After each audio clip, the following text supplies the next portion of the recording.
in high school, I was kind of just like the timid, quiet guy, not very assertive, didn't have very much confidence, couldn't talk to girls or anything. But after, like, I sort of got into the gym, and eventually, like, I did ROTC in high school, and I'm doing ROTC now, and after doing all that military stuff and, being confident in my body and confident in my mind, it's made being, just being overall confident and, like, socially developed, like, back then, not very good at people. I'm not gonna say I'm like a social god or anything, but, it's definitely taught me a lot about confidence.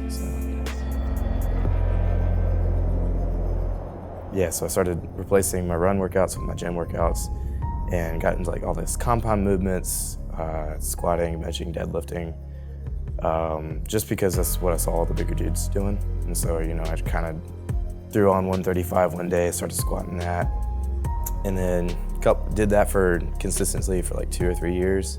Then I got here as my freshman year, and I was just working out in the rec, and one of these huge Army ROTC guys that I knew, I was deadlifting at the time, and he was like, "Man, that's a pretty big deadlift. Have you ever heard of the powerlifting club?" And they told me all about what powerlifting is, because at that point I didn't even know what it was. And I went to a meet up in Atlanta. I beat all of the Alabama team, so that was pretty cool, especially going to Auburn. And I also qualified for nationals, which by doing that put me on the team. So nobody really expected any freshman dudes to do anything other like 800 pounds. But after that, it started just like falling into place. I did another meet. I got flown out to nationals up in Ohio State. It was just like a ride, and I was just sort of on the ride, Like, here I am now. I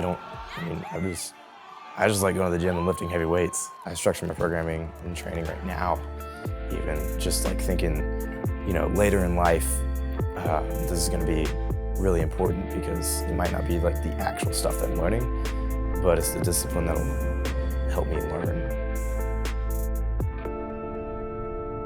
I'd like to join the special operations community, so I'm trying to go for the special tactics officer. I think my biggest fear is just not being as good as some of the other guys that I lead, because I have, like, in my life, I think, setting the example is like a good way to just like treat everybody, because if I can be the best or one of the best, then, other people won't be like me, and so just by being the best that I can, I can sort of influence the airmen under my command that, wouldn't necessarily be prodded to achieve as much as they could otherwise.